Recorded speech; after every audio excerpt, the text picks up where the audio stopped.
And now I'm looking back on my time there, what I learned, and I'm analyzing where our mission-based strategy worked well and where I wish we'd done things a little bit differently. And I'd like to frame my retrospective by looking at different layers or altitudes of UX strategy. And I call them product, company or organization, and purpose. So if you'll hop into my hot air balloon of UX strategy here, we'll go for a ride, right? Let's begin with the product altitude. I think there were a few really positive outcomes here from our mission-based strategy that I can summarize for you quickly. Organizing our efforts around 3 core customer benefits allowed us to develop project-specific design principles. Right? So we had a set of 3 meta principles, kind of a permanent foundation on which we could then build more specific, project-specific and ephemeral guidance for each design project, and that was helpful.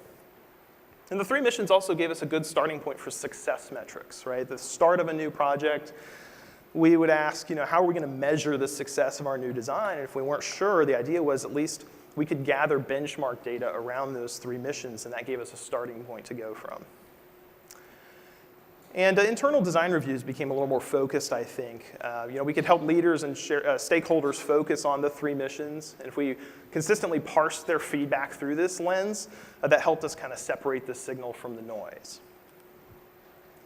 Now, in regard to our product design process, as the team was coming together, I was really struggling with the relationship between strategy and design process. And I'm talking about methodology, right? The sequencing of activities and deliverables. And yesterday, Ha and Shika gave us a couple of great talks about their strategic approaches to project work.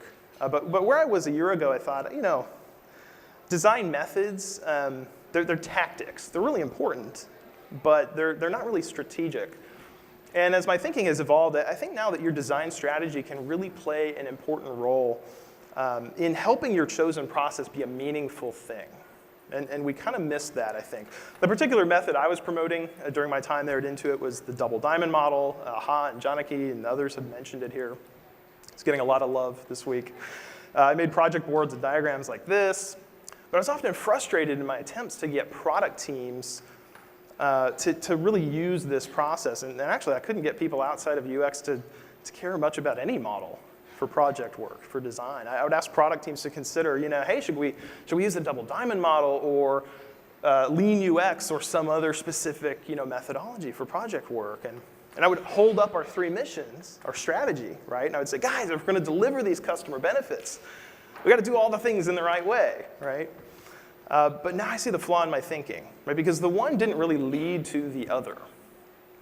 Everybody agreed with the missions, right? But as a basis for a strategic approach to design project work at a product level, they didn't explicitly make the case for why the whole cross-functional team should do this activity now and not this activity, right? Choosing what not to do, right, is the essence of strategy, as Michael Porter says. So what we lacked was a strategic message that really laid out the need for being clear and careful and intentional with our design process. And that's a lesson I'm going to take with me for the rest of my career. So I've talked real quickly at the product level about our mission-based strategy and what I learned from it. So let's rise up in altitude a little bit and go to that company or organizational perspective. 3 points here. First, we thought we were pretty clever. We actually drew those 3 missions from, those customer benefits, we pulled them from the business strategy. Our business unit vision statement contained all 3 of those customer needs. But we basically just did a copy-paste from the business strategy into our UX strategy. And I started to realize it felt like we weren't bringing anything new to the table.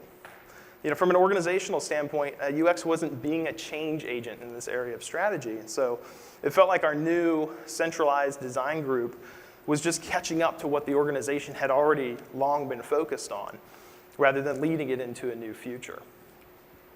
And my second reflection at the company level of strategy is that we really didn't do as good enough a job as we needed to up front of addressing the need for change management.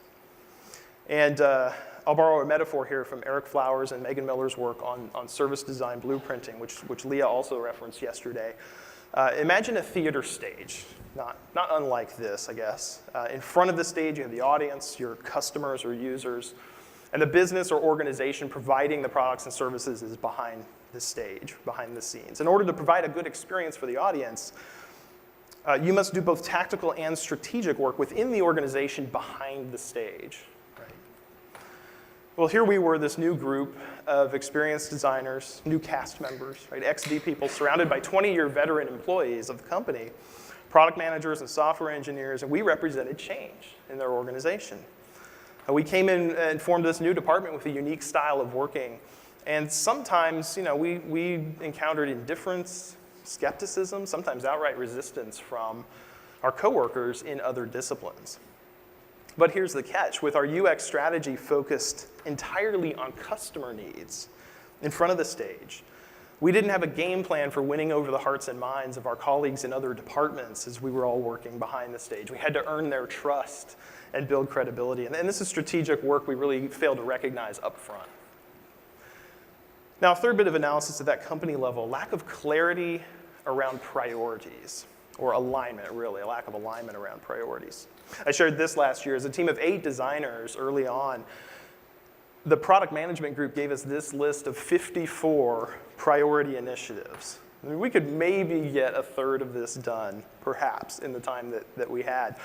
But what should we say yes to, and what should we say no to? This is a favorite quote of mine. Merlin Mann says, "I'm staggered whenever a director level or higher executive claims they have 3, 5, 7, or 27 priorities, because at that level, your entire career is defined by the unbelievably great ideas that you reject." And this quote became so relevant to me when I saw a group of our senior leaders, directors mostly, and vice presidents, answer this question. What are the biggest roadblocks you experience when you're working across business units or functional groups? Think for just a second about how you would answer that.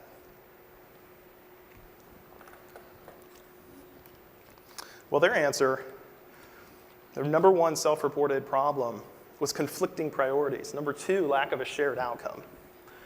And now that I'm working as a consultant, visiting with lots of different companies, especially larger enterprises, I can say this is a very common problem, right? Especially in those large organizations that get siloed.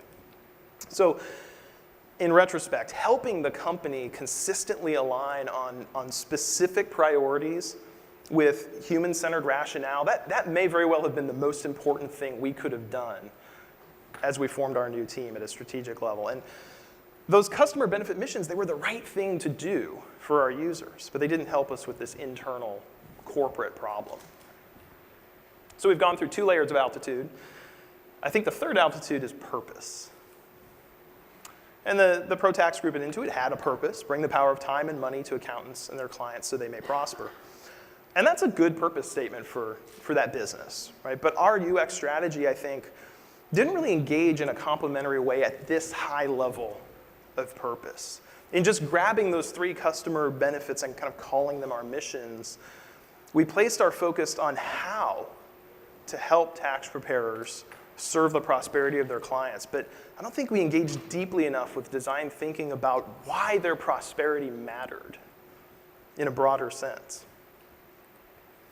And so this is why we, as a design team, struggled to do anything that was really radically innovative.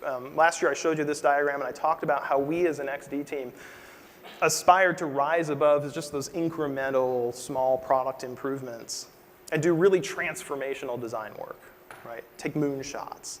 And now I think we couldn't do that because we didn't reframe problems for the business at that level of purpose. Our strategy was kind of defined only at a lower altitude. Our strategy asked how, and sometimes what, but we didn't really get into that big picture why space, that purpose level UX strategy.